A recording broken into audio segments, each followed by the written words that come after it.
안녕하십니까. 아이디 군산 권상환 대표입니다. 네, 오늘은 잔금 전 주택을 상가로 용도 변경을 했을 때 그 매매 방식에 대해서 새로운 이슈가 있어서 제가 촬영을 하게 됐고요. 지금 2022년 10월 21일자 기재부 유권 해석이 새롭게 나왔는데 거기에 대해서 간략하게 얘기를 해볼까 합니다. 많은 분들이 지금 시간이 좀 지나서 많이들 알고 계시더라고요.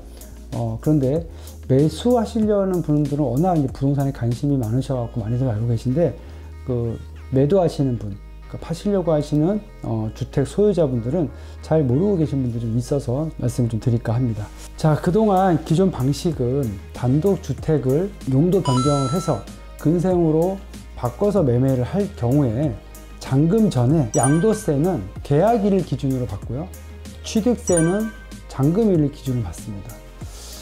쉽게 말해서 파시는 분은 주택으로 파시는 거고, 그 과정 속에서 매수인의 요청으로 인해서 근생으로 용도 변경을 했을 때 건축물 내장이 주택에서 근생을 바뀌었을 경우에 파시는 분은 취득세의 혜택과 함께 또 대출이 좋은 상황으로 이렇게 진행을 하게 돼서 서로 윈윈 하는 관계 속에서 잘 거래가 이루어졌습니다. 물론 그 용도 변경하는 과정이 그렇게 쉽지만은 않아요. 그래서 그 과정 속에서 뭐 좀 잘못되는 경우도 제가 몇 번 봤는데, 왜냐하면 그 위반 건축물이라는 상황이 있기 때문에 그런 걸 잘 해결해 나가면서 진행을 해야 되기 때문에 그 과정에서 좀 매끄럽지 않으면 중개 사고로 이어질 수도 있고요. 그런데 지금 이제 이런 방식을 못하게 됐어요. 이런 방법이 사실 오래전에 있었던 얘기는 아니고요. 불과 몇 년 안 됐습니다. 그렇기 때문에 저도 처음에 이거를 진행하는 데 있어서 어려움이 많았습니다. 왜냐하면 매도하시는 분들이, 주택을 파는 분이 그거 당연히 근생 아니야? 하는 의심을 계속 사셨어요. 그거 설득하는 게 굉장히 힘들었습니다. 그전에는 그런 용도 변경 할 필요가 없었어요.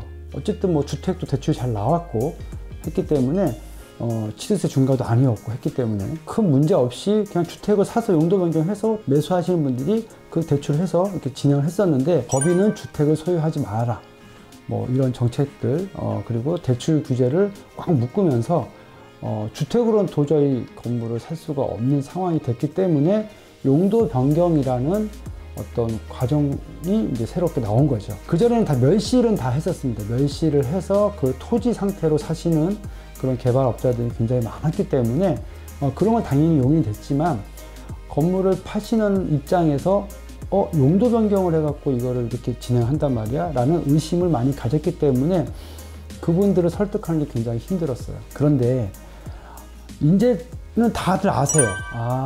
그렇게 진행을 하다 보니까 많은 건물주 분들이, 단독주택을 소유하고 계신 분이, 내 건물을 팔려면 내가 필히 용도 변경을 해줘야 되는구나, 이거 안 해주면 못 파는구나. 왜냐하면 주위에서 그렇게 하고 다 이사 가시고 하는 과정을 많이 봤기 때문에 이제는 이렇게 해야 된다는 걸 의뢰 이제 알고 계시는 이런 상황이 도래할 이때쯤 다시 또 막아놨습니다. 네, 못하게 됐네요. 네. 또 행정부에서 왜 이런 정책을 세웠는지 사실 저로서는 납득이 안 갑니다. 이해가 안 가긴 해요. 이 용도 변경을 이루어지지 않으면 건물은 증축, 대수선, 리모델링, 그리고 신축, 뭐 이런 여러 가지 개발 사업과 방법이 있는데, 증축, 대수선은 이제 할 수 없는 방법이 된 거죠. 신축을 할 경우 주차 대수를 3대를 놓고 5층 건물을 세웠다면, 증축, 대수선은 주차 한 대만 놓고 5층 건물을 세우는 거거든요. 얼마나 이득이에요. 이런 정책 때문에 지금 기재부의 이런 유권 해석으로 인해서 부동산 거래도 정말 핵폭탄을 맞은 상황입니다. 뿐만 아니라 건축 거래도 굉장히 힘들어진 거예요. 건축도 중축 대수선은 이제 못하게 된 거죠. 네, 그러면 뭐 이런 상황들은 다들 잘 아실 텐데, 이제 건물을 파시는, 매도하시는 분들은 아직도 잘 모르고 계신 분들이 계시기 때문에 앞으로는 용도 변경으로 해서 건물을 팔 수가 없으시다라는 것을 참고해 주시고요. 그러면 어떻게 팔아야 되느냐? 멸실밖에 없습니다. 현재 상황은. 본 건물을 멸실을 하는 조건으로 파는 거예요.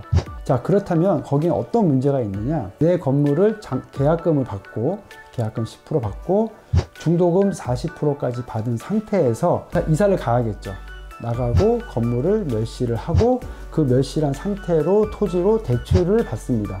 그 대출을 받아서 잔금을 치르는 거죠. 매수하시는 분은 적어도 한 50% 정도의 자금이 있어야, 매가의 50% 정도 자금이 있어야 진행을 할 수가 있는 거고요. 그걸 또 통해서 신축이라는 개발 밖에는 이룰 수 없다. 그래서 향후는 신축을 할 수밖에 없는 상황이 됐다라는 말씀을 또 한번 드리고 싶습니다.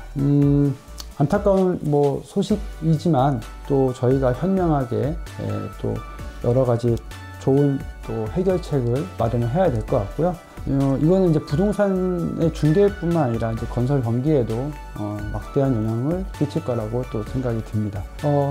다들 알고 계신 얘기일 수도 있겠지만요. 이제 좀 시간이 지나서 10월 21일 이후에 계약하는 주택을 근생으로 용도 변경하는 계약에 대해서는 용도 변경은 좀 힘들 것 같다라는 생각이 들고요. 사실 용도 변경이 사건 사고도 많이 일어났기 때문에 또 그런 문제점을 안고 있었기 때문에 또 이런 해석을 했는지 모르겠으나 그렇게 행복한 소식은 아닌 것 같습니다. 미래의 건물주가 되기 위해서 열심히 지금도 공부하고 계시고 또 노력하시는 분들한테 희망을 놓지 마시고요. 열심히 공부해 주시기 바랍니다. 오늘 여기까지 하겠습니다. 저는 아이디 부동산 권상환 대표였습니다. 감사합니다.